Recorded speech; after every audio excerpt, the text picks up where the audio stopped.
সকাল সকাল হরেনের চায়ের দোকানে বসে খবরের কাগজ উল্টাচ্ছিলাম।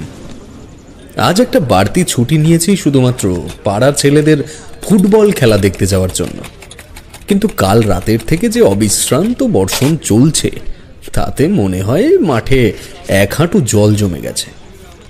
আমি পাশে নামিয়ে রাখা ভাতটা তুলে নিয়ে একটা চুমুক দিলাম। পকেটের এদিক ওদিক হাতড়ে সিগারেটের প্যাকেটটা খুঁজছি, এমন সময় আরে এই নাও, আমার থেকে খাও। তাকিয়ে দেখি কিশোরী একটা পাসিং শো বের করে আমার দিকে এগিয়ে ধরে আছে। আমি ওর হাত থেকে সিগারেটটা নিয়ে বললাম, আজ আর হলো না বোধহয় কিশোরী, বুঝলে, ছুটিটা আজ না নিলেই ভালো হতো। কিশোরী আমার হাতের থেকে কাগজটা নিয়ে একটা চা বলে পাশে বসল।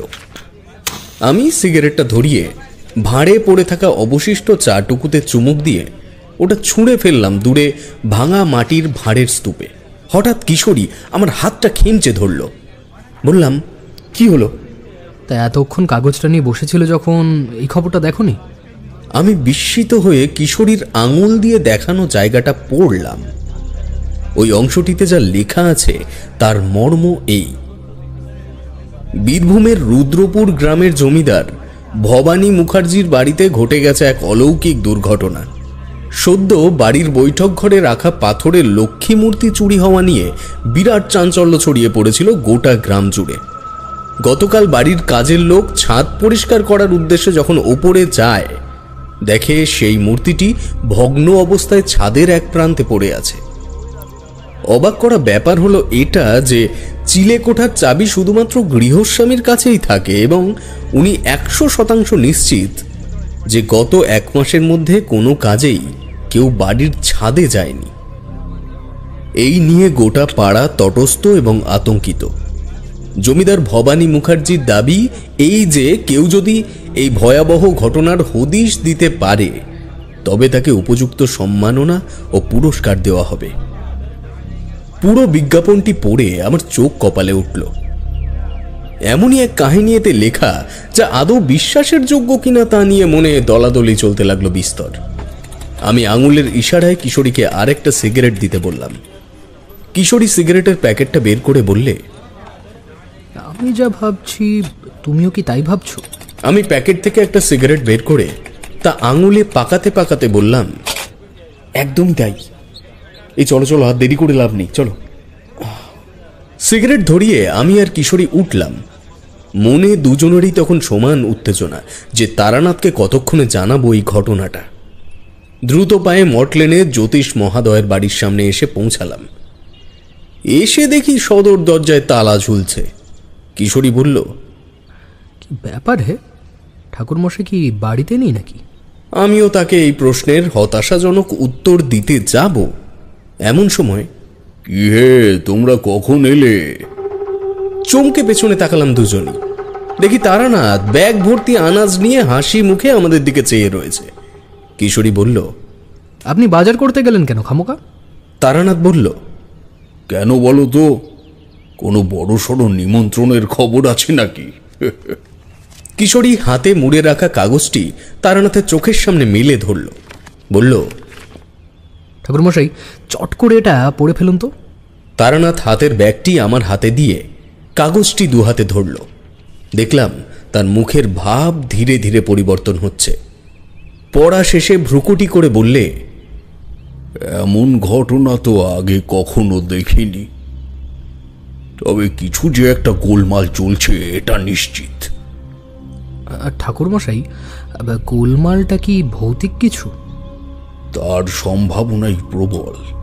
কিশোরী আমার দিকে অবাক হয়ে তাকালো।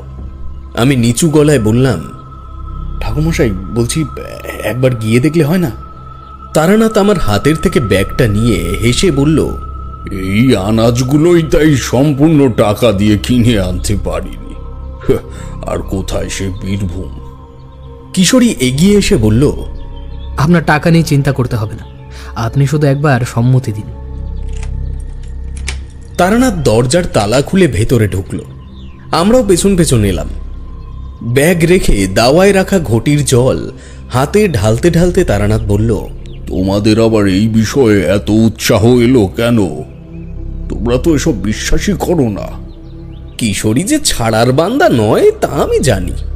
তারানাথের হাতের থেকে ঘটিটা নিয়ে বলল, যদি বিশ্বাসই না করতাম তবে কি কাগজটা নিয়ে আপনার বাড়িতে ছুটে আসতাম? তারানাথ হেসে বলল, সে তো ভ্রমণের লোভে, যদিও তার পেছনে আর একটা স্বার্থও আছে। তোমরা চাও এই ফাঁকে তোমাদের অবিশ্বাসী মনটাও আরো একটু প্রশ্রয় পাক। তবে মনে রেখো, তেমন সময়ের ফেরে যদি কখনো পড়ো, তখন কিন্তু পালানোর সময় পাবে না। তারানাথের শেষ কথাগুলি শুনে বুঝতে বাকি রইল না যে এই ঘটনা যদি সত্যি অলৌকিকতার মরমে পৌঁছায়, তবে তা হতে চলেছে আমাদের জন্য জীবনের শ্রেষ্ঠ ভয়ঙ্কর অভিজ্ঞতা। কিশোরী পাসিং শোয়ের প্যাকেটটা তারানাথের দিকে এগিয়ে দিয়ে বলল, চলুন না ঠাকুরমশাই, তাছাড়া কি ঘটবে বা কি ঘটতে পারে সেটা তো আমরা নিজেরাই জানি না। তারানাথের চোখে একটা প্রশান্তির ভাব লক্ষ্য করলাম। বুঝলাম তার উত্তরটা বোধহয় আমাদের নিরাশ করবে না। কিছুক্ষণ সবাই চুপ থাকার পর তারানাথ নীরবতা ভাঙল। যদি যেতেই হয় তবে দেরি করা ঠিক হবে না। মানে বলতে চাইছি, মানুষের বিপদের কথা শুনলে মনটা ছোট থেকেই ঝাঁপিয়ে পড়তে চায়। তারানাথের এই উক্তিতে যেন হাতে চাঁদ পেলাম আমরা। আমি আর কিশোরী অনুমতি নিয়ে দ্রুত বাড়িতে এসে গোছগাছ শুরু করে দিলাম। অফিসে ট্র্যাঙ্ক কল করে জানালাম আজ বিকেল থেকে আমার ধুম জ্বর, বিছানা ছাড়ার উপায় নেই। যদিও এই বুদ্ধিটা কিশোরীরই ছিল। আসলে চাকরি বাকরির প্রতি কোনোদিনই তেমন মন ছিল না আমার। সাহিত্য আমায় হরদম টেনেছে, ছাত্র জীবন থেকেই বলা ভালো, এখনো টানে।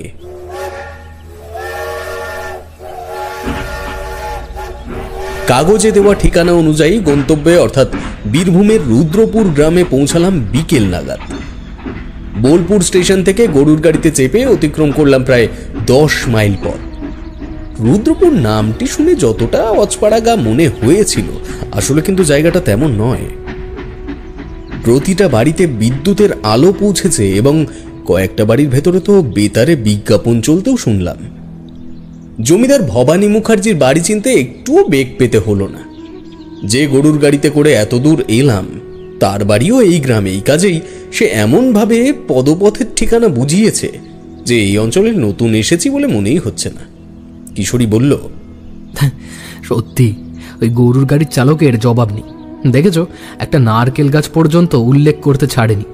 ওই ওই দেখো, পুকুরের ওপারে শুয়ে পড়া একটা নারকেল গাছ। তার মানে এই পুকুরের ওই প্রান্তের ওই সাদা বাড়িটাই ভবানীবাবুর। তারানাথ আমার দৃষ্টি অনুসরণ করেই থমকে দাঁড়ালো। ওর চোখের দৃষ্টি স্থির ও সন্দিগ্ধ। কিশোরী প্রশ্ন করল, কি হয়েছে ঠাকুরমশাই? তারানাথ বলল, আমার সাথে সাথেই থেকো। বিপদের বলয় বাড়িটাকে ঘিরে ফেলেছে রীতিমতো। খুব বিপদ কিশোরী। আমার অনুমতি ছাড়া এক গ্লাস জলও স্পর্শ করবে না। একটা অযাচিত ভয়তে শরীরটা যেন কেঁপে উঠল আমার। আমি জানি কিশোরীরও অবস্থা একই। তারানাথ এবার আমাদের থেকে 2 পা এগিয়ে হাঁটতে থাকলো। কিশোরী ও আমি পেছন পেছন বাড়িটির দিকে চোখ রাখতে রাখতে এগোলাম। তারানাথের চোখ মুখের অভিব্যক্তি দেখে সাহস হলো না তাকে কোনো প্রশ্ন জিজ্ঞেস করার। বাড়িটার অবস্থান দেখে মনে হয় এটি সম্ভবত গ্রামের একদম শেষ প্রান্তে। এই পুকুরের পাড় বরাবর এই একটাই পায়ে চলা পথ যেটা জমিদার বাড়ি পর্যন্ত গেছে। তাছাড়া বাকি প্রতিটা দিকে ঘন আম গাছের বাগান। সত্যি বলতে কি, এত মোটা আম গাছের কাণ্ড আমি আগে কখনো দেখিনি। আমরা জঙ্গল পেরিয়ে বাড়ির যে প্রান্তে এসে উঠলাম, সম্ভবত সেটা পেছনের অংশ। দোমহলা বাড়ির এই দিকে 3টি দরজা ও প্রতিটা ঘর সংলগ্ন একটি করে জানলা বর্তমান। তারানাথের দৃষ্টি বাড়ির ছাদ পর্যন্ত কেবল সীমাবদ্ধ নয়, যতটা সম্ভব চোখ ঘুরিয়ে ঘুরিয়ে সে দেখে নিচ্ছে আশেপাশের সমস্ত অঞ্চলটুকু। তার মুখে কথা নেই। এত খুনের মধ্যে বেশ কয়েকবার যখন যখন জঙ্গলের ফাঁকের থেকে পলেস্তারা খসে পড়া আদি জমিদার বাড়িটা দেখা গেছে, ততবারই সে দাঁড়িয়ে পড়েছে। আমরা বাড়ির এই দিকটা থেকে কোমর সমান আগাছার জঙ্গল পেরিয়ে বিপরীত প্রান্তে এলাম। সন্ধ্যা তখন সবে নামছে। না, গল্পে শোনা বা বইতে পড়া যে সকল বাড়ির কথা শুনলে শরীরের মধ্যে একটু হলেও ভয়ের উদ্বেগ হয়, এই বাড়ির বর্ণনাতেও তার হুবহু মিল রয়েছে। মোটা মোটা থামের ওপর দাঁড়িয়ে থাকা দোমহলা ভগ্নপ্রায় বাড়িটি দেখলে মনে হয় বহু দিনের খিদে নিয়ে কোনো এক নরপিশাচ দাঁত বের করে আমাদের মতো তুচ্ছ জীবগুলিকে দেখে হাসছে। উঠোনের আয়তন বেশ বড়, কিন্তু অযত্নে ইতস্তত বড় বড় আগাছার জঙ্গল হয়েছে। তারানাথ বলল, অবস্থা একেবারেই ভালো নয় হে, না এলে সত্যি অনেক বড় বিপদ হয়ে যেত। আমিও কিশোরী দৃষ্টি বিনিময় করলাম। আসলে পরিবেশ একটু থমথমে হলেও বিপদের সংকেত জাতীয় কিছু তখন আমরা বুঝতে পারিনি। তবে আমরা যে সেই সংকেত বুঝতে পারার যোগ্যতাই অর্জন করিনি, তাই ঘটনার ফলাফল শুনলে তোমরাও বুঝতে পারবে। তারানাথ এক পা দুপা করে এগোতেই লক্ষ্য করলাম বাড়ির প্রধান প্রবেশদ্বারের ওপরে আলো জ্বালানো হলো। যে আলোটি জ্বালল তাকে আমরা দূর থেকেই দেখতে পেয়েছি। একটি ঈষৎ কুঁজো বৃদ্ধ ব্যক্তি, কাঁধে একটা গামছা, পরনে খাটো ধুতি, খালিকা। আমরা সিঁড়ির কাছে পৌঁছতেই তার দৃষ্টি আকর্ষিত হল। চমকে উঠে বললেন, কে কে কে আপনারা? উত্তরটা দিল তারানাথ। আমরা ভবানী মুকুজ্জের সাথে দেখা করতে এসেছি, ওনাকে একটু খবর দেবেন। বৃদ্ধটি বলল, আপনাদের পরিচয়? আমরা এসেছি কাগজের একটা বিজ্ঞাপন পড়ে, বাকিটা আশা করি তুমি জানো। লোকটির মুখে একটা প্রসন্নতার হাসি ফুটে উঠল। একটা বাড়তি উৎসাহ জানিয়ে বললেন, আসুন আসুন, আর আসুন, বাইরে দাঁড়িয়ে কেন? আসুন, আমি এখনই ডেকে পাঠাচ্ছি কর্তাবাবুকে। আসুন না, আসুন না, আপনারা আসুন। আমরা বারান্দায় উঠে এলাম। বৃদ্ধ লোকটি উচ্চস্বরে হাঁক দিতে দিতে বাড়ির ভেতরে চলে গেল। মিনিট পাঁচেক পরে ভেতর থেকে দুজনকে কথা বলতে বলতে বাইরে আসতে শুনলাম। যারা এলেন তাদের মধ্যে একজনের সাথে আমাদের আগেই পরিচয় হয়েছে, আর একজনের ব্যক্তিত্ব দেখেই বোঝা যায় ইনি বাড়ির মালিক শ্রেণীর মধ্যে একজন। পরনে লাল কুচি করা ধুতি এবং চকচকে বোতাম লাগানো গরদের পাঞ্জাবি। আমাদের মধ্যে কিশোরীকেই বোধহয় ওনার মনে ধরল। বললেন, নমস্কার, আপনাদের অসংখ্য ধন্যবাদ যে কাগজে বিজ্ঞাপনটা দেখে আপনারা এসেছেন। নমস্কার, আমার নাম কিশোরী, আর ইনি তারানাথ চক্রবর্তী, আর ওর নাম বিভূতি। পরিচয় বিনিময়ের পর ভবানীবাবু বললেন, আজ অনেক দিন পর আমার বাড়িতে ব্রাহ্মণ অতিথি এলো, তবে কাগজে ঠাকুরমশাই সম্পূর্ণ বিবরণ দেওয়া তো সম্ভব হয়নি। আসুন, ভেতরে আসুন, আগে আপনাদের গুছিয়ে বলি। আমরা তাকে অনুসরণ করে ভেতরে এলাম। বাইরের থেকে দেখা বাড়ির রূপ নিমেষে ভুলে গেলাম ভেতরকার আলোড়ন দেখে। মস্ত ঝাড় লণ্ঠনের নিচে একটা ছোট টেবিলকে কেন্দ্র করে সাজানো রয়েছে 5টি বেতের চেয়ার, এবং ঠিক কিছুটা দূর থেকেই প্রমাণ দূরত্ব বজায় রেখে দুদিক থেকে উঠে গেছে দোতলায় যাওয়ার সিঁড়ি। আমাদের চেয়ারে বসতে বলে উনি বৃদ্ধটিকে বললেন, মানিক, যা চা নিয়ে আয়, আর গণেশ ঠাকুরকে এনাদের রাতের খাওয়া দাওয়ার ব্যবস্থা করতে বল। তারানাথ এতক্ষণে কথা বললে, এত ব্যস্ত হবেন না, যদি ভুল না করে থাকি আপনি তো ভবানী মুকুজ্জে। জমিদারবাবু মাথা নেড়ে সায় দিলেন। তারানাথ বলতে থাকল, আপনি আমাদের নিয়ে চিন্তা করবেন না, আপনাকে সাহায্য করতে এসেছি মুকুজ্জে মশাই। দয়া করে আগে পুরো ঘটনাটা বলুন দেখি। আমরা চেয়ারে বসলাম। জমিদারবাবু কিছু বলার আগেই কিশোরী আগ বাড়িয়ে বলল, আরে আপনি একবার বলে দেখুন না ভবানীবাবু, দেখুন ইনি সব ঠিক করে দিতে পারবেন। তারানাথ ভারী চোখে কিশোরীর দিকে চাইল। কিশোরী আরো কিছু বলতে যাচ্ছিল, কিন্তু এই দৃষ্টি নিক্ষেপের পর আর কথা বলা যায় না। ভবানীবাবু বলতে শুরু করলেন, ঠাকুর মশাই, আমরা ব্রাহ্মণ ঠিকই, কিন্তু আমার জ্ঞাতি গোষ্ঠীতে কেউ কোনোদিন পুজো পাঠ বিশেষ করেনি। ছোটবেলা থেকেই অভাব কি জিনিস তা আমি জানতাম না, এবং ঈশ্বরের কৃপায় এখনো সেই বস্তুর সাথে আমার সাক্ষাৎ হয়নি। স্ত্রী মারা গেছেন আজ প্রায় 15 বছর হতে চলল। সেই থেকে এই বাড়িতে আছি কেবল আমি, আমার চাকর মানিক, রান্নার ঠাকুর গণেশ এবং আমার 2 ছেলে। বলতে পারেন ছোট ছেলে শিবেনের ইচ্ছেতেই এবার বাড়িতে লক্ষ্মী পুজো করার সিদ্ধান্ত নিয়েছিলাম, যে কারণে বাইরের শিল্পী দিয়ে বহু অর্থের বিনিময়ে পাথরের লক্ষ্মী প্রতিমা বানিয়ে রেখেছিলাম। যেদিনের ঘটনা বলছি, সেদিন অনেক রাত পর্যন্ত এই বৈঠক ঘরে বসে গ্রামের 10-15 জন মিলে আসন্ন শ্যামা পূজা সংক্রান্ত প্রস্তুতিমূলক আলোচনা চলছিল। রাত 12টা নাগাদ সবাই চলে গেলে একটা চুরুট ধরিয়ে আনমনেই মূর্তিটার দিকে চেয়েছিলাম, ওই জায়গায়। জমিদার হাতের ইশারায় কিশোরী চেয়ারের ঠিক পিছনের দিকটায় দেখালো। আমরা সেদিকে দৃষ্টি নিয়ে আবার জমিদারের দিকে ফিরলাম। উনি বলতে লাগলেন, তখনও পর্যন্ত সব ঠিক ছিল। পরদিন সকালে আমার ছোট ছেলে এসে আমায় ডাকলে, বাবা উঠুন উঠুন বাবা, বাড়িতে চুরি হয়ে গেছে। আমি লাফ মেরে উঠলাম। তখনই ওর মুখে সবটা শুনে নিচে এলাম। দেখি সত্যি ঘরের সবকিছু অক্ষত থাকলেও মূর্তিটা নেই। গ্রামে খবরটা ছড়িয়ে পড়তেই প্রায় সকলেই এসে এসে খবর নিয়ে গেছে। সেই জন্য কাউকে সন্দেহ করার মতো আর নেই। ব্যাপারটা মাথার থেকে যাওয়ার আগেই ঘটলো আবার এই ঘটনা। বৃষ্টির জল ছাদে জমলে ওই দক্ষিণ দিকের ঘরের দেওয়ালটা চুইয়ে চুইয়ে জল পড়ে। সেই কারণে আমি মানিককে পাঠিয়েছিলাম জল পড়ার নলগুলো একটু পরিষ্কার। ঠাকুরমশাই, কিসের শব্দ হলো? এমন সময় ছাদের ওপর থেকে যেন কোনো দৈত্য দৌড়ে যাওয়ার মতন শব্দ হলো।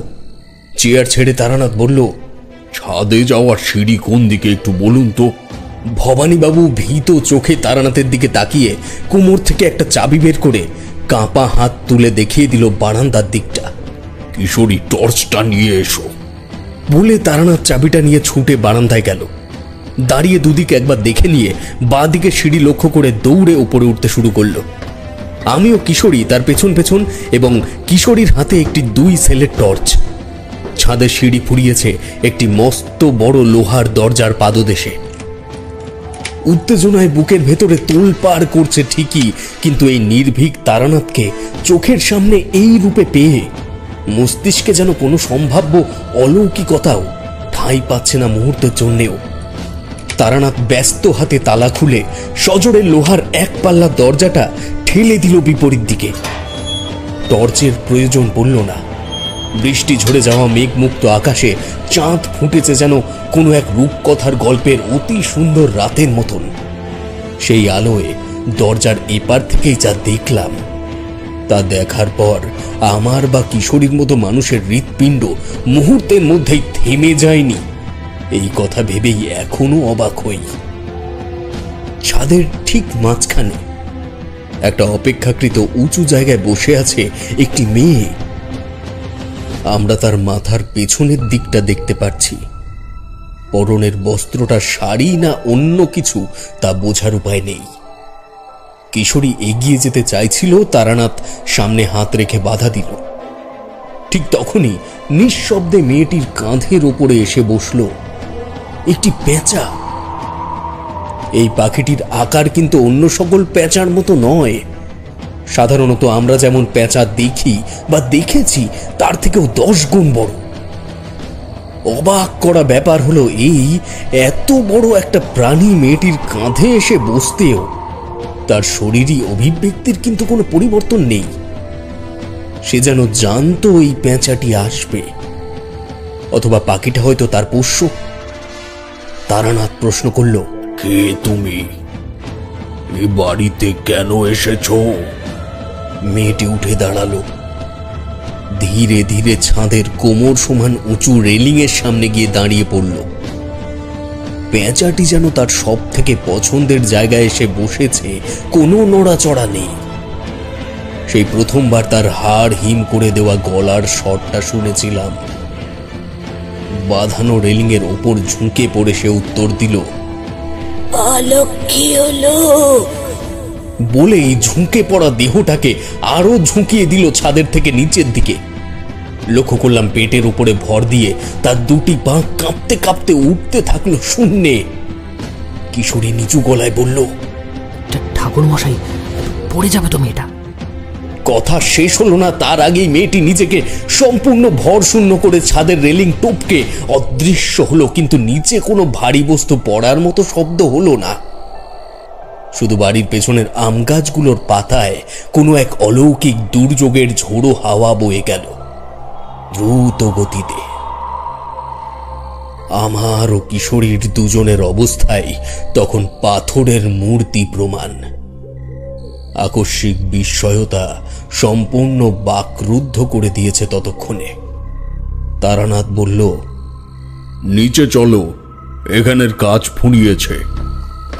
আমরা তাকে অনুসরণ করে আবার নিচে ফিরে এলাম। অবাক হলাম গৃহস্বামীর ঘটনাস্থলে উপস্থিত না হওয়া দেখে। উনি বৈঠক ঘরে একই স্থানে চুপ করে বসেছিলেন। আমাদের দেখে চেয়ার ছেড়ে উঠে দাঁড়ালেন। ভয়ার্ত কণ্ঠে বললেন, ঠাকুরমশাই, কিসের শব্দ হলো? আপনাদের ফিরতেই বা এত দেরি হলো কেন? তারানাথ জবাব দেয়, আপনারা বাড়ির প্রত্যেকে কয়েকদিন এক ঘরে থাকুন।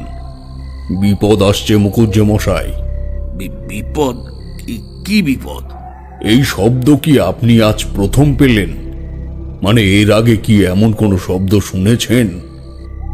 ভবানীবাবু বললেন, মানিক দিন দুয়েক আগে এমন কিছু একটা বলছিল, আমি গুরুত্ব দিইনি। আমার পায়ের কারণে আমি প্রায় 5 বছর হয়ে গেল সিঁড়ি ভাঙতে পারি না। এই দেখুন। এবার বুঝলাম গৃহকর্তার ওপরে না আসার কারণ। তার পাজামার কাপড়টা একটু উঁচু করতেই দেখলাম ভদ্রলোকের বাঁ পায়ের গোড়ালির নিচের অংশটুকু, অর্থাৎ পায়ের পাতা, শরীরের সজীব অস্তিত্বের প্রমাণ বহন করছে না। সেটা দুটি নাটের মাধ্যমে পায়ের ওপরের অংশের সঙ্গে যুক্ত। তারানাথ প্রশ্ন করল, কি হয়েছিল?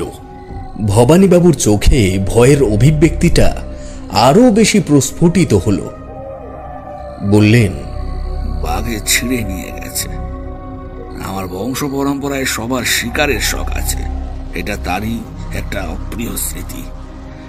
আমি মানিক আর গণেশকে বলছি আজ থেকে আমার ঘরেই শুতে।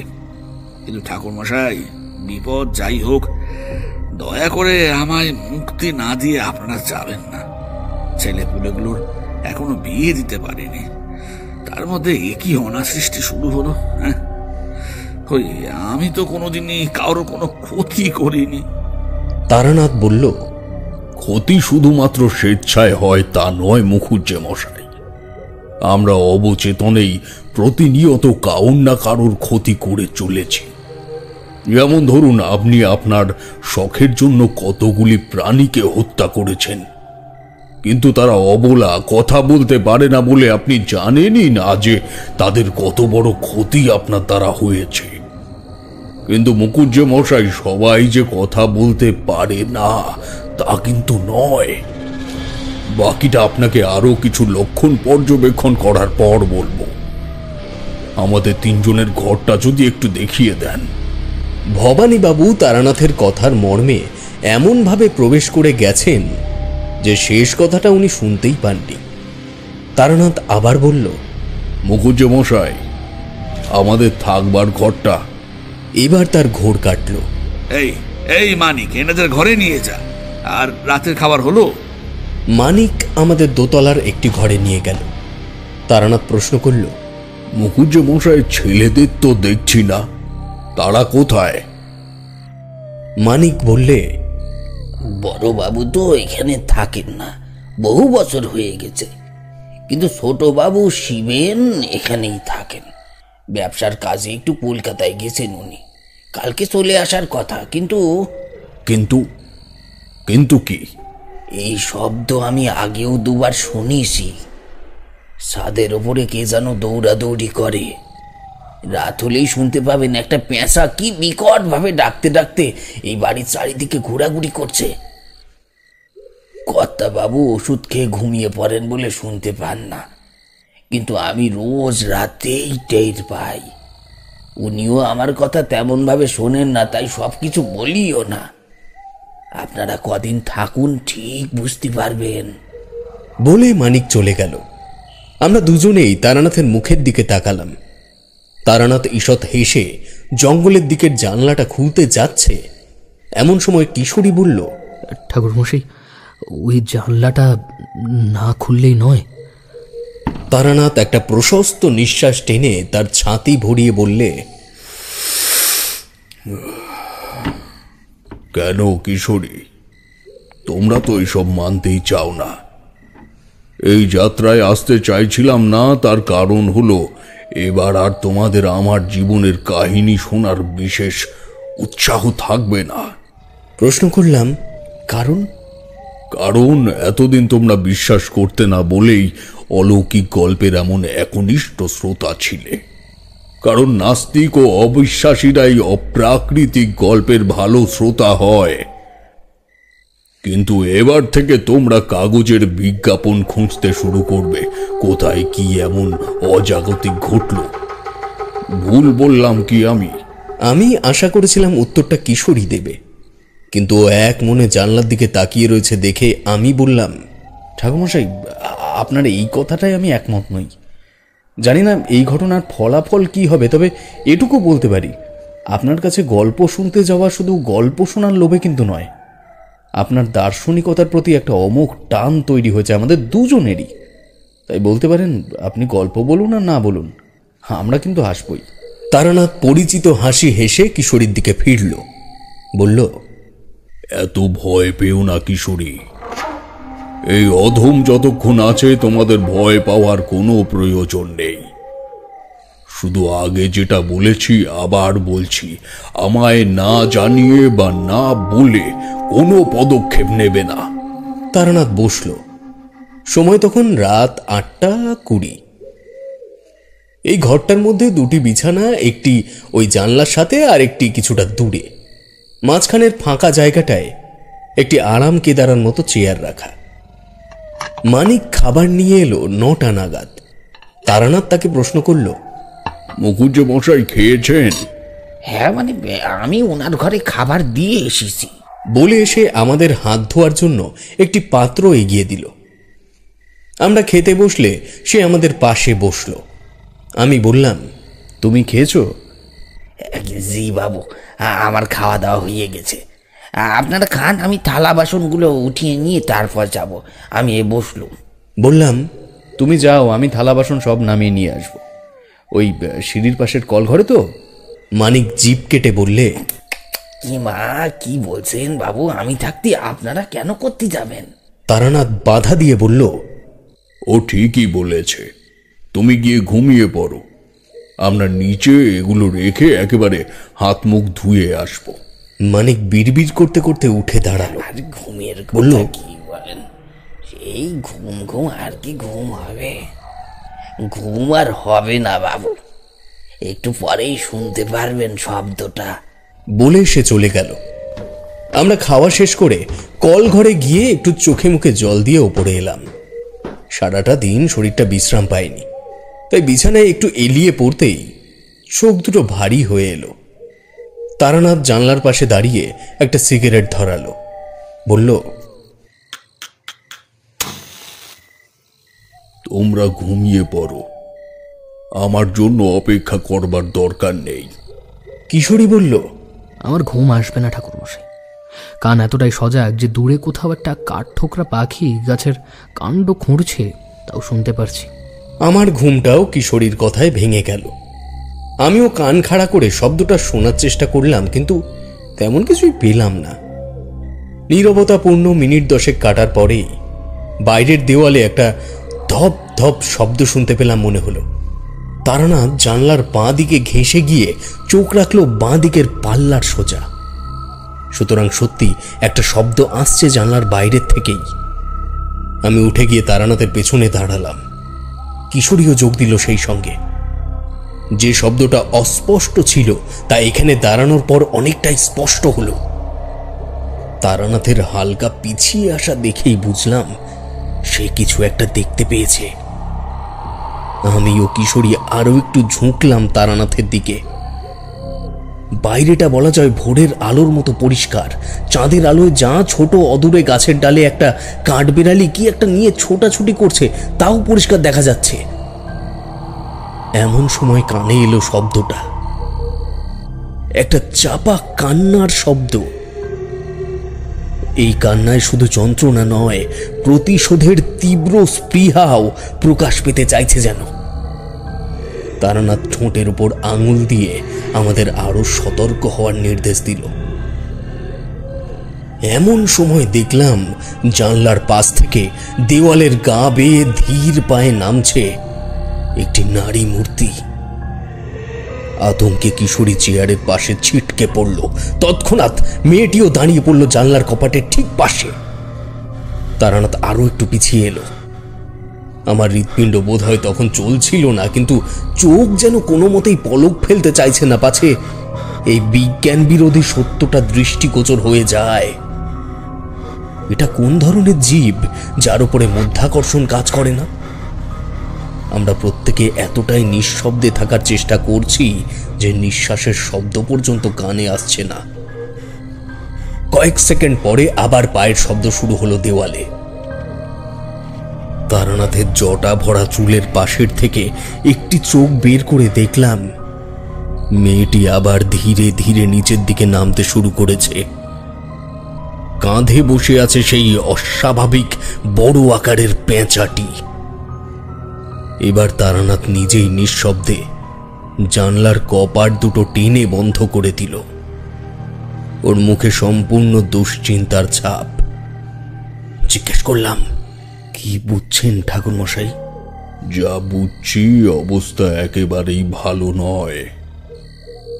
বাড়িটাকে যে অত্যন্ত ভয়ঙ্কর একটি শক্তি ঘিরে ফেলেছে তা আমি আসার পথে পুকুরের ওপর থেকে যখন বাড়িটাকে দেখি তখনই বুঝতে পেরেছি। কিভাবে? গুরুর কৃপায় এইটুকু শক্তি পেয়েছিলাম যে বিপদগ্রস্ত মানুষকে দেখলেই আমি বুঝতে পারতাম একটা কালো ধোঁয়ার মতো ছায়া উদ্দিষ্ট ব্যক্তিকে তাড়া করে বেড়াচ্ছে সব সময়। তবে তবে আপনি তো কোনো মানুষকে দেখেননি পুকুরের ওই পার থেকে? তারানাথের চোখ আরো মোটা হলো এই প্রশ্ন শুনে। গলা ধরে এলো নিমেষের মধ্যে। বললে, শুধু কোনো মানুষ নয়, দেখলাম গোটা বাড়িটাকেই একটা কালো মসলিনের চাদরের বলয় গিলে খাচ্ছে। বিভূতি মৃত্যু এখানে একটা ঘটবেই, যেটা আটকানোর ক্ষমতা আমার নেই।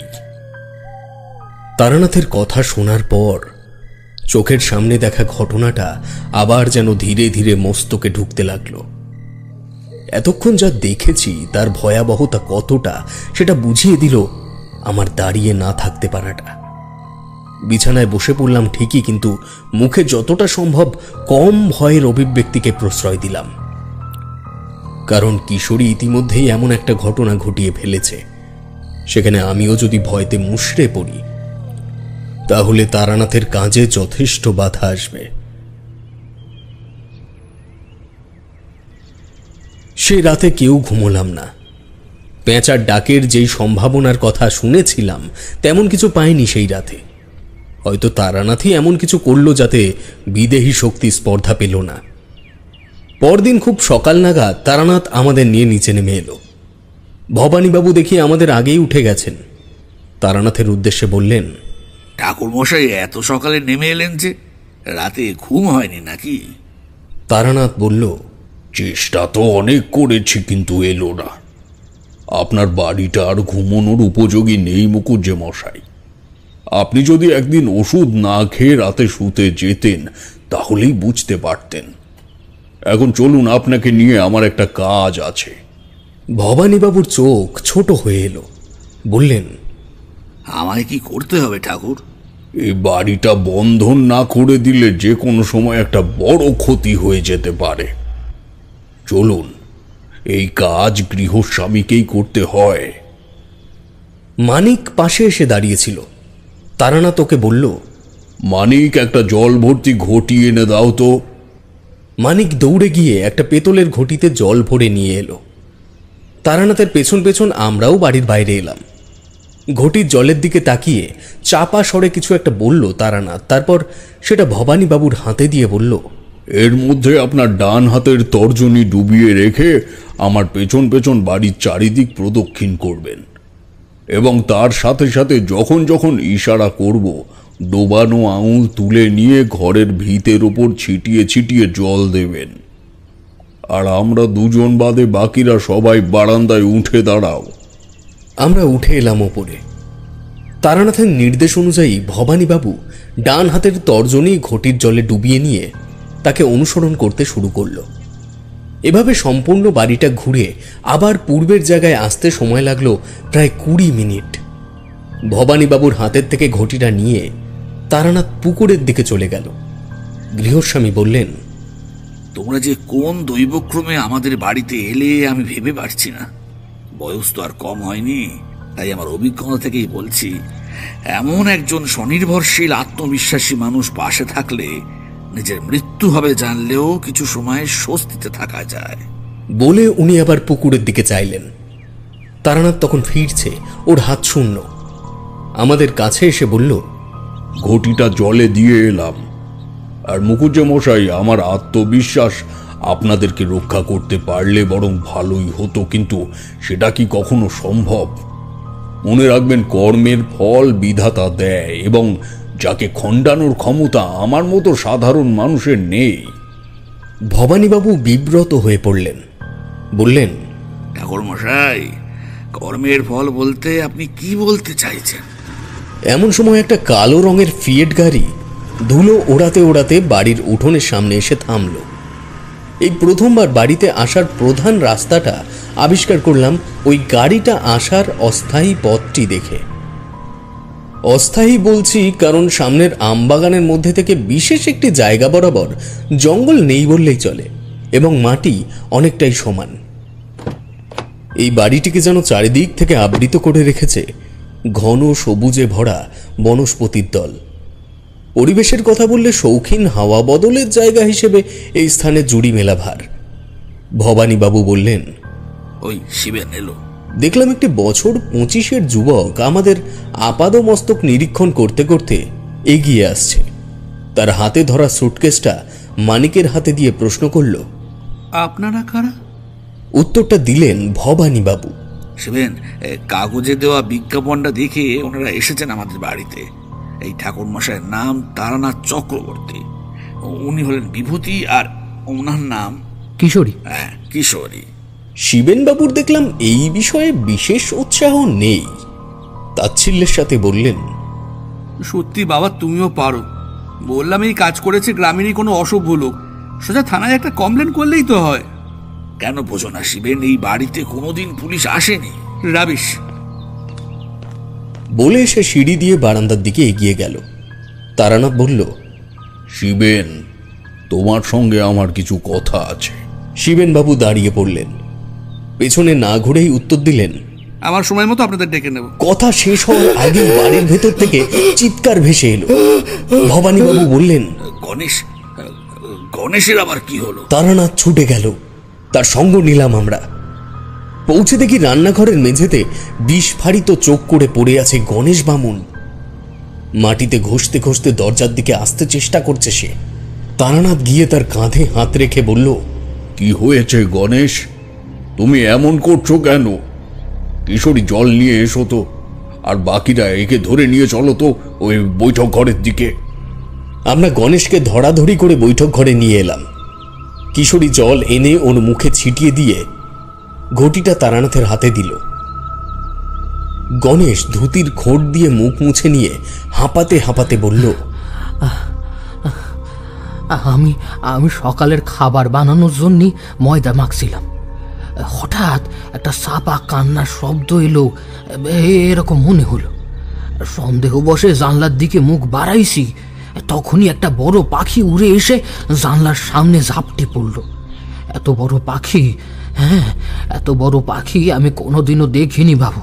হ্যাঁ, কোনোদিনও দেখিনি। পাখিটা পেঁচা কি? হ্যাঁ হ্যাঁ হ্যাঁ বাবু, পেঁচাই হবে। হ্যাঁ, পেঁচাই হবে। গোল গোল মাটির ডেলার মতন চোখ, হ্যাঁ, পালকগুলো সব কালো কুসকুসে, হ্যাঁ, কালো কুসকুসে একেবারে। এমন সময় শিবেন বাবু দাঁত চিবিয়ে বললেন, এই পাখিটাকে আমার কোনোদিনই পছন্দ হয় না। কদিন আগেই তো একটা মারলাম, আবার নতুন আবির্ভাব হয়েছে। দাঁড়ান, আমি দেখছি। তারানাথ বলল, তুমি পেঁচা মেরেছ? পেঁচা যে মা লক্ষ্মীর বাহন তা কি তোমার জানা আছে? হ্যাঁ জানি, না জানার কি আছে। তারানাথ শিবেন বাবুর মুখের দিকে তাকিয়ে কিছুক্ষণ স্থির হয়ে রইল। তারপর দ্রুত পায়ে সিঁড়ি ধরে দোতলায় চলে গেল। ভবানীবাবু তিক্ত স্বরে বললেন, তুমি খামোকা পেঁচা মারতে গেলে কেন? একটা পাখির জীবন নিয়ে কি নিজেকে বীর প্রমাণ করতে চাও নাকি? ওই যে বললাম, এই পাখিটা আমার সহ্য হয় না। বলে রাগ পায়ে উপরে চলে গেলেন শিবেনবাবু। আমিও কিশোরী ঘরে ফিরে এলাম। দেখলাম তারানাথ ওর পুঁটলি থেকে কয়েকটা পুস্তক বের করে অবিরাম পাতা উল্টে চলেছে। কিশোরী পাশে বসে বলল, ঠাকুরমশাই, কি হচ্ছে বলুন তো? তারানাথের সেই প্রশ্নে কোনো ভ্রুক্ষেপ নেই। অযত্ন ভরে পৃষ্ঠা উল্টাতে উল্টাতে একটি বিশেষ জায়গায় এসে থেমে গেল সে। চক্ষু যুগল বিস্ফারিত করে বললে, অলক্ষ্মী উলুক, এই কথাটাই বলেছিল না মেয়েটা? হ্যাঁ হ্যাঁ হ্যাঁ, ঠিক বলেছেন, অলক্ষ্মী উলুক বলেছিল মেয়েটি। তারানাথ বলল, চলো শিবেনের কাছে এখনই। শিবেনবাবুর ঘর ওপরেই। আমাদের আসার আগেই উনি ওপরে উঠে এসেছেন। ওপরে মোট 4টে ঘর। আমাদের ঘর বাদে অন্য যে ঘরটি খোলা আছে তার সামনে গিয়ে তারানাথ ডাকল, শিবেন, আমায় এখনই তোমায় সাহায্য করতে হবে, নইলে তোমার প্রাণ সংকট হতে পারে। তবে এই উক্তির সত্যতা যাচাই করার এখনই চেষ্টা করো না, প্রমাণ তুমি আজই পাবে। তারানাথের কথা শুনে শিবেনবাবু ঘর থেকে বেরিয়ে এলেন। হয়তো প্রতিবাদের সুরে কিছু একটা বলতেন, কিন্তু মুখটাকে স্বাভাবিক করে শুধু ক্ষণিকের সৌজন্যতার কারণে বললেন, আমি কি, বলুন কি করতে হবে আমার? পেঁচাটিকে জঙ্গলের কোন স্থানে হত্যা করেছিলে মনে আছে তোমার? শিবেনবাবু একটু ভেবে বললেন, হ্যাঁ আছে। কেন বলুন তো? আমাদের নিয়ে যেতে পারবে সেখানে? হ্যাঁ পারবো, কিন্তু এখন? এখনই। শিবেনবাবু সাই দিয়ে নিচে সিঁড়ি ধরলেন। বৈঠক ঘরে ভবানীবাবু বসেছিলেন মাথায় হাত দিয়ে। আমাদের দেখে উঠে এলেন। তারানাথ বলল, চলুন মুকুজ্জে মশাই, দেখবেন কি বিপদে পড়েছেন আপনারা। মনের ভেতরে পুরো ঘটনাটা তখন কোনো মতেই আর সাজাতে পারছি না। মন্ত্রমুগ্ধের মতো ফলাফলের পথে ছুটছি প্রাণপণে। আমি, তারানাথ, কিশোরী, শিবেন এবং ভবানীবাবু জঙ্গলের পথ ধরলাম। আমরা যে জঙ্গলে পথ টপকে এই বাড়িতে এসেছিলাম সেই পথটিকে বাঁ দিকে ছেড়ে দিয়ে বাড়ির পেছনের দিকের আরও ঘন আগাছা পেরিয়ে এগোতে লাগলাম আমরা। শিবেনবাবু বললেন, বেশি দূরে নয়, মরা শিশু গাছের ডালেই পাখিটা বসেছিল, ওই যে ওই গাছটা। চক্ষু নির্দেশ অনুসরণ করতে দেখতে পেলাম দূরে একটা দৈত্য প্রমাণ গাছের কঙ্কাল। একটাও পাতা নেই সেই গাছে। বৃদ্ধ অভিভাবকের মতো জঙ্গলে সবকটি গাছের ওপরে মাথা তুলে যেন প্রত্যেকের ওপর নজর রাখছে। তবে শহরের পরিষ্কার রাস্তায় ঘোরা ছেলেদের জন্য ওই গাছ পর্যন্ত দূরত্বটাকে মোটেই অনতি দূরে বলে মনে হলো না। তারানাথ বিনা দ্বিধায় জঙ্গল মারিয়ে চলেছে সামনের দিকে। ও দৃষ্টি আটকে গেছে গন্তব্যে। বেশ কিছুটা এগিয়ে আসার পরেই নাকে একটা পচা গন্ধ ভেসে এলো। উফ, কি বিশ্রী সেই গন্ধ! তারানাথ ছিল সবার আগে। লক্ষ্য করলাম ও বাঁ দিকের অপেক্ষাকৃত একটু বেশি আগাছায় ভরা জায়গাটার দিকে তাকিয়ে থমকে দাঁড়িয়ে পড়ল। আমরা ততক্ষণ প্রায় তার কাছে চলে এসেছি। পৌঁছে যা দেখলাম তাতে দাঁড়িয়ে থাকতে পারার কথা নয়। ভবানীবাবু নিজেকে সামলাতে না পেরে মাটিতে বসেই পড়লেন। দেখলাম একটি মৃতদেহ পচে প্রায় মাটির সাথে মিশে যেতে বসেছে। তার গলে যাওয়া পিচ্ছিল শরীরকে কেন্দ্র করে ঘুরে বেড়াচ্ছে অসংখ্য মাছি। কি তীক্ষ্ণ তাদের আর্তনাদ! শিবেনবাবুর এবার যেন একটু ভয় হলো। কাঁপা গলায় বললেন, এসব কি করে হলো? তারানাথ বলল, এটা তো ফলাফল মাত্র। ভুল না হলে ঘটনাটা ঘটেছে এর আগে। এসো এখন। আমরা ধরাধরি করে ভবানীবাবুকে তুললাম। ওনার কপালের থেকে উত্তেজনার ঘাম ঝরে পড়ছে অনর্গল। বললাম, আপনাকে কি বাড়িতে রেখে আসবো? না না, আমি ঠিক আছে। বলে আবার উনি ক্লান্ত পা বাড়ালেন সামনের মানুষদের লক্ষ্য করে। শিবেনবাবু এখন সামনে এবং তারানাথ এখন অনুসরণ করছে তাকে। আরো মিনিট 5 হাঁটার পর আমরা ওই মরা শিশু গাছটির গোড়ায় এসে পৌঁছালাম। তবে গাছটির প্রাণ আছে, নইলে তার কাণ্ডকে কেন্দ্র করে এত আগাছা ও শ্যাওলার বাড়বাড়ন্ত হতো না। গাছটার গোড়ার দিকে একটা ফোঁকর রয়েছে এবং সেই ফোঁকরটির সামনে ইতস্তত ছড়িয়ে রয়েছে কোনো কালো পাখির পালক। শিবেনবাবু বললেন, আমি পাখিটাকে গুলি করার পর তা কোথায় পড়েছে আমি দেখিনি, হয়তো ওখানে। তারানাথ হাত দিয়ে কয়েকটা আগাছা তুলে কিছুটা জায়গা পরিষ্কার করে নিল। তারপর বলল, কিশোরী, এদিকে এসো। আমি যা যা বলবো তুমি একটু সেভাবে আমায় সাহায্য করো তো। বলে তার পুঁটলি থেকে একটা কাঁচের শিশি ও একটি ধাতব দণ্ড বের করে সে কিশোরীর হাতে দিল। তারপর বলল, ওই ধাতুটি দিয়ে মাটির উপরে একটা বড় বৃত্ত আঁকো। কিশোরী তাই করল। এবার আপনারা সবাই ওই বৃত্তের মধ্যে এসে দাঁড়ান। যাই হয়ে যাক, কেউ ওই গণ্ডি পেরিয়ে বাইরে আসবেন না। আমরা আদেশ অনুযায়ী উল্লেখিত স্থানে গিয়ে দাঁড়ালাম। কিশোরী শিশিটি হাতে নিয়ে তারানাথের পাশে গিয়ে দাঁড়ালো। তারানাথ বলল, আমার চোখের দিকে লক্ষ্য রাখবে। ইশারা করা মাত্রই তুমি ওই গণ্ডির মধ্যে গিয়ে দাঁড়াবে। আমি নিজেই করে নিতাম, কিন্তু আমি করবন্ধনী ছাড়তে পারবো না। বলে তারানাথ পরিষ্কার করা স্থানটিতে বসে ওই ধাতব বস্তুটি দিয়েই একটা ছক তৈরি করল। তারানাথ বলল, আমার নির্দেশ অনুযায়ী ডান হাতের তালুতে শিশির থেকে গঙ্গা জল নিয়ে ঢেলে দেবে এই ছকের মধ্যে। আর দেরি করা ঠিক হবে না, শুরু করি। ওম মনোপ্রীতান্যস্তি অলক্ষিতাং নমঃ রত্রয়ন্তী অমঙ্গলা ভোর হর বিনাশায় নমঃ। ওম ভুবুর্ভু সংতৎসাদিতবর্গিং ভর্গদেবস্য ধীমহি ধিয়ো য়ো ন প্রচোদয়াৎ। সর্বরোগ নিবারয়ণ সর্বজন সর্বস্বী আকর্ষণায়ং শ্রীং ওম স্বাহা। মন্ত্র পাঠ শুরু করলো তারানাথ। আন্দাজ করতে পারিনি যে এই ঘটনা শেষে তারানাথকে মন্ত্রযজ্ঞেও বসতে হবে। কিশোরী স্থির দৃষ্টিতে তারানাথের চোখের দিকে তাকিয়ে আছে। খানিক বাদে বাদে তারানাথের ইঙ্গিত বরাবর শিশির থেকে গঙ্গা জল ঢেলে দিচ্ছে সে ওই অঙ্কিত চতুর্ভুজের মাঝখানে। মিনিট 15 একইভাবে চলল এই ক্রিয়া। আচমকা মন্ত্রপাঠ থামিয়ে তারানাথ হাতের ইশারায় কিশোরীকে চলে আসতে বলল বৃত্তের মধ্যে। স্বভাবতই দৃষ্টি ফিরল আশেপাশের পরিবেশের দিকে। বুঝলাম অবশ্যই কোনো আকস্মিক পরিবর্তন ঘটেছে তারানাথের চোখের সামনে। তখনই জিনিসটা আমাদের সকলের দৃষ্টিলব্ধ হল। তারানাথ আসন করেছিল ওই শিশু গাছটির গোড়ায়। লক্ষ্য করলাম গাছের ফোকরের থেকে বেরিয়ে আসছে একটি আহত রক্তাক্ত পেঁচা। কি বিশাল সেই প্রাণী! কাল জ্যোৎস্নার আলোয় দূর থেকে তার যে কালো অবয়ব দেখেছিলাম, আজ তার থেকেও যেন বেড়েছে তার আয়তন। ভবানীবাবু মুখে হাত দিয়ে নিজের উত্তেজনা আটকে রাখার চেষ্টা করছেন। গলাটা যেন কাঠ হয়ে এলো আমার। তারানাথের হাত উঠছে ধীরে ধীরে প্রাণীটির দিকে। অঙ্গুলি নির্দেশের মাধ্যমে সে পাখিটিকে ওখানে দাঁড়িয়ে পড়ার আদেশ করলো দুবার। আমাদের সকলকে অবাক করে পেঁচাটি ওখানেই স্থির হলো। এমন সময় কানে এলো চাপা কান্নার শব্দটা। সেই যন্ত্রণা ও রোষ মিশ্রিত একটা শব্দ।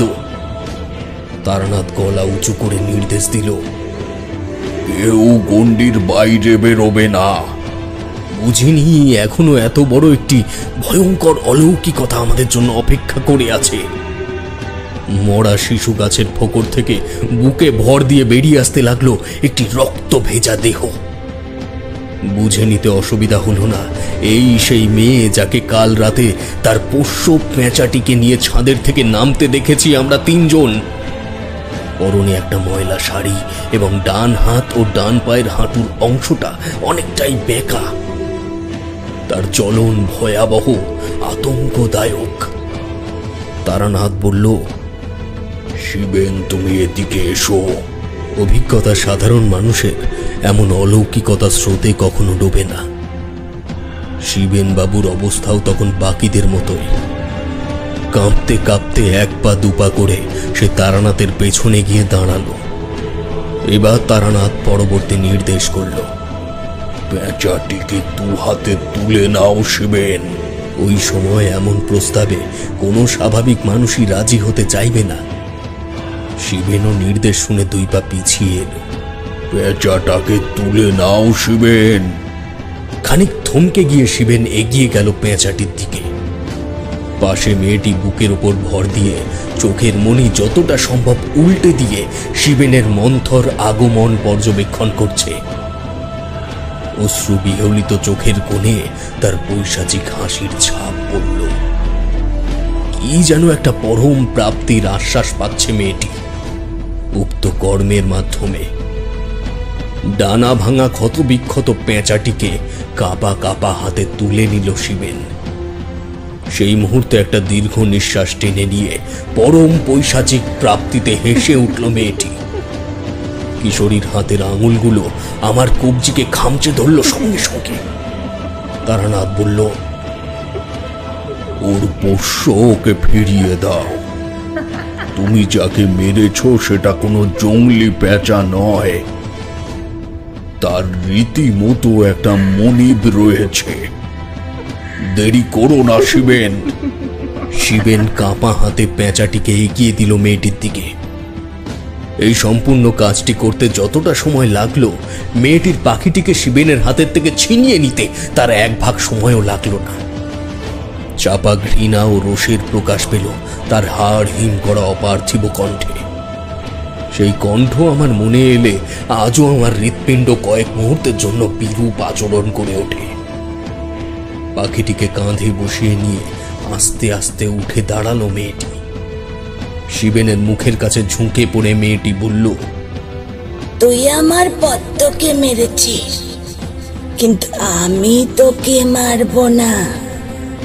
ভয় পাস না শিবেন, আমি সারা জীবন তোদের পাশে থাকব। সব সময় তোদের মাথার উপরে ছাতা হয়ে থাকবো আমি। তবে আজ তুই নিজের চোখে দেখে গেলি যে পেঁচাদেরও একটা সত্ত্বাধিকারী থাকে। এবার তোরা সবাই বুঝতে পারবি সেই সত্ত্বাধিকারীর প্রলয়। যা যা, বাড়ি ফিরে যা। বলে মেয়েটি আবার বুকের উপর ভর দিয়ে সরীসৃপের মতো গাছের অন্তঃগর্ভে প্রবেশ করল। তারানাথ বলল, সবাই মিলে ধরাধরি করে এই মৃতদেহটিকে এই গাছের গোড়ায় নিয়ে এসো। এই বৃক্ষ সমেত তাকে অগ্নিদগ্ধ করতে হবে। মানুষটির প্রতি ভক্তির মাত্রা এমন পর্যায় পর্যন্ত পৌঁছিয়েছে তখন প্রত্যেকের, যে পচা দেহটিকে তুলে নির্দিষ্ট স্থানে আনতে বিন্দুমাত্র দ্বিধাবোধ করল না কেউ। মৃতের অর্ধগলিত কাঠামোটা হেলান দিয়ে বসিয়ে দিলাম ওই ঘুণে ধরা শিশু গাছটির কাণ্ডে। কিশোরী ও তারানাথ আশপাশ থেকে বেশ কয়েকটা শুকনো লতা পাতা জোগাড় করে এনে মৃতদেহের ওপরে ছড়িয়ে দিল। হাতের ইশারায় শিবেনকে আগুন ধরিয়ে দেওয়ার নির্দেশ দিয়ে ওরা দুজনেই পিছিয়ে এলো। শিবেন এক মুহূর্তও নিল না সেই কার্য সম্পন্ন করতে। দ্রুত পকেট থেকে দেশলাই বের করে আগুন লাগিয়ে দিল শুকনো পাতার স্তূপে। বহুদিনের শুকিয়ে যাওয়া বৃদ্ধ শিশু গাছটি জ্বলে উঠল বিজয় অনলের মতো। আমরা ফেরার পথ ধরলাম। শিবেন ভেবেছিল ও নিজ হাতে সমস্ত পাপের প্রায়শ্চিত্ত করল সেদিন, কিন্তু না। কাহিনীর মর্ম যে মৃত্যু পর্যন্ত যাবেই তা আমিও কিশোরী জানতাম। কারণ তারানাথ বলেছিল এই বাড়িতে অদূর ভবিষ্যতেই একজন মরতে চলেছে। জমিদার বাড়িতে পৌঁছে সবাই বৈঠকখানায় ঢুকলাম। কারোর মুখে কোনো কথা নেই, তবে জানতাম তারানাথ সমস্ত ঘটনার কারণ আড়াল করবে না। সেই নীরবতা ভাঙল সে। আপনাদের গ্রামে কি উলুক নামে কোনো মেয়ে থাকতো? মানিক দরজার কাছে এসে দাঁড়িয়েছিল, বলল, বাবু উলুক তো ডাইনি, মানে ওই রামু সর্দারের মেয়ে হলো উলুক। বাচ্চাদের ধরে নিয়ে গিয়ে বাড়িতে বসে খেলা করত। বাপ মা মরে যাওয়ার পর ওই কাজ আরো বেড়ে গিয়েছিল, তাই গায়ের লোকেরা ওরে মায়ের গ্রাম সারা করেছে। কেন বাবু, ওরে দেখেছেন নাকি? আমার ও কিশোরীর হাঁটু ঈষৎ কেঁপে উঠল, কারণ এই নামটির মানুষকেই তো অগ্নিদগ্ধ করে এলাম আমরা। তারানাথ বলল, ডাইনি বলে কোনো জাত হয় না, সবাই মনে রাখবেন। এই সমাজে স্বাভাবিক বুদ্ধি নিয়ে সবাই জন্মায় না। আর সাথে এটাও মনে রাখবেন, এই অপবাদ যুক্ত যত মেয়ে আজ গ্রাম ছাড়া বা ঘর ছাড়া হয়েছে, তাদের প্রত্যেকেরই একটা মা আছে, যার আচার কার্যকারণ দেখতে দেখতে এরা বড় হয়ে ওঠে। শিবেন ভ্রু কুঁচকে প্রশ্ন করল, ডাইনিদের মা? আর সেই মাই হলেন শ্রী শ্রী অলক্ষ্মী, যার সংসারের ওপর তার রোষ দৃষ্টি পড়ে সে সেই বংশের কুলধ্বংস না করে সে ছাড়ে না। কাজেই তার সন্তানদের কাছে তার ভাই বোন ছোটবেলার খেলার সাথী হয়ে দাঁড়ায় একটা পেঁচা। অলক্ষ্মী হলেন দেবী লক্ষ্মীর আপন দিদি, এবং সে এই ব্রহ্মাণ্ডে যদি সব থেকে বেশি কাউকে ঈর্ষা করে তবে সেটা তার নিজের বোনকে। ব্যাপারগুলো জেনে রাখুন, কারণ পরবর্তীকালে আপনাদের কাজে লাগবে মুকুজ্জে মশাই। অলক্ষ্মী কি চাইবে আপনার বাড়িতে তার অপছন্দের কোনো মূর্তি রাখতে? ভবানীবাবু চলন শক্তি হারিয়ে আচমকা চেয়ারে বসে পড়লেন। ঘষা গলায় বললেন, তবে কি? তবে কি? হ্যাঁ, ওই উলুক হলো অলক্ষ্মীর সন্তান এবং পদ্ম হলো তার পোষ্য পেঁচাটির নাম। মুকুজ্জে মশাই, জিতটা তো পীড়িত অদৃষ্টেরই হলো। এই পাপের শাস্তি যদি শিবের না পায় সেটা ঈশ্বরের ন্যায় বিচার হবে কি? কিন্তু আপনি বা আপনার বড় ছেলে এই ঘটনার সাথে সরাসরি জড়িত নন ঠিকই, কিন্তু বলতে খারাপ লাগলেও এটা চিরন্তন সত্য। অবলা জীবের সাথে অনাচার অত্যাচার বা নিহত করলে এভাবেই জীবন হারাতে হয়।